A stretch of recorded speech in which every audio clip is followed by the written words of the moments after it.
po nito. Tsaka parang sukat na sukat talaga sa akin. Ay, siyempre, gawa ng lola mo yan eh. Alam mo, lola mo, maski na nasa Amerika, sinusundan ang paglaki mo. Alam na alam niya kung anong size mo. Parang sinukat, di ba? Parang talagang napakamahal ka ng lola mo. Si Christy nasan? Oh. Anong... May problema ba? Ayoko to, nakikita malungkot ka eh. Oh, kitang-kita. Banaag na banaag sa mukha mo. Anong problema? Wala po to. Hindi pwedeng wala. Ano nangyari?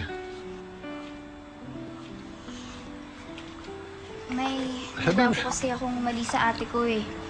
Hindi ko nga po alam kung paano makakabawi sa kanya. Magkapatid kayo. At sabi nga nating mga Pilipino, sa loob ng pamilya, dapat nagkakaisa. Nagtutulungan, nagmamahalan, nagbibigayan, nagpapaliwanagan.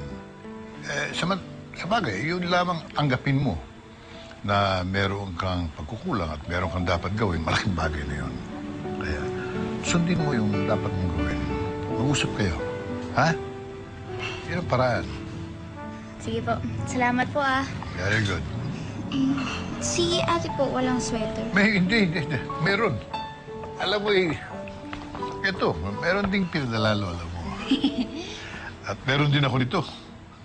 Kaya, sa susunod na family reunion, pare-pareho suot natin, ha? Sige po, sige po. Okay. Sige, bigyan mo na rin sa kanya. O, ha? Paggawa mo ng po, paraan, ha?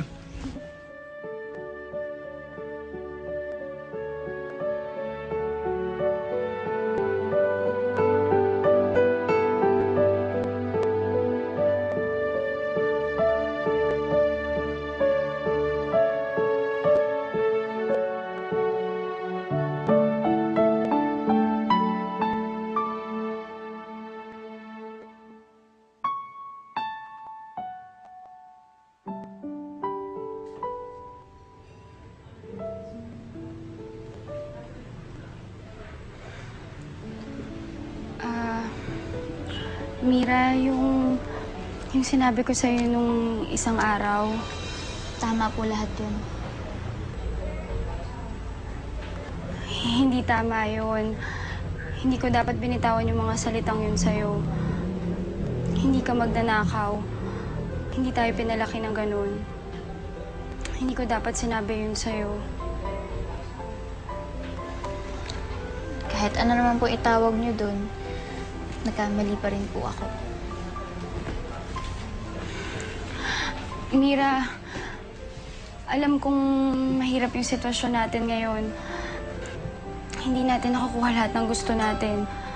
Ako, yung mga paninda ko, akala mo ba hindi ko nagugustuhan lahat yun? Pero hindi ko afford. Hindi kasi tayo mayaman. Hindi lahat ng gusto natin, makukuha natin. Ate, alam ko na naman yan ngayon eh. At na-realize ko na hindi ka naman magiging masaya sa mga bagay na binibili mo. Mira, yung pera ni Carlo, ibalik mo na yon. Yung pera na pinadala ni Mama, dumating na. Yung panggastos dito sa bahay, kapag may extra, mabibili mo na yung gusto mo. Wag na lang. Itabi na lang natin yan.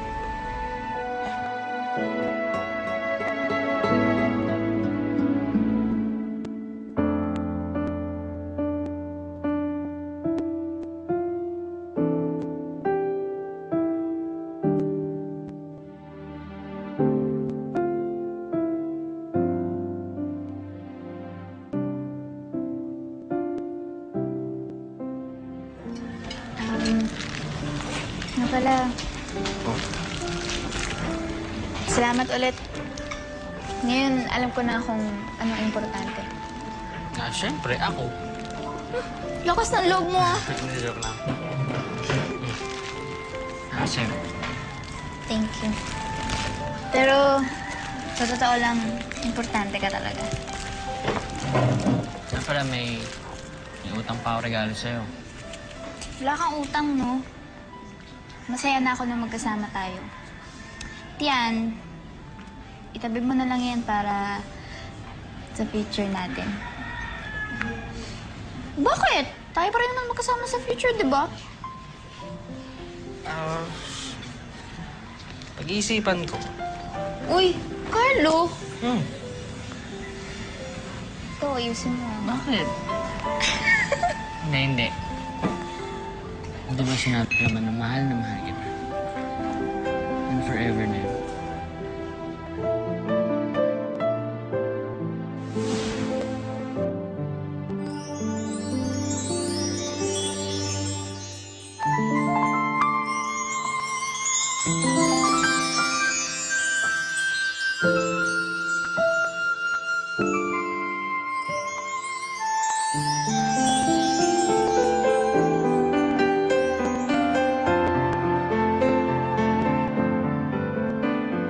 I love you too.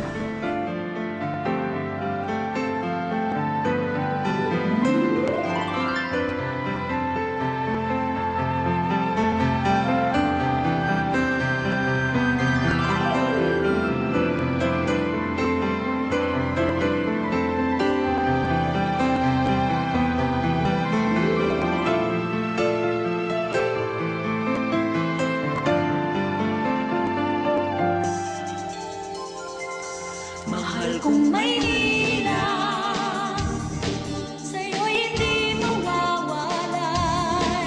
Maynila, Maynila, pangarap ko'y mabubuhay.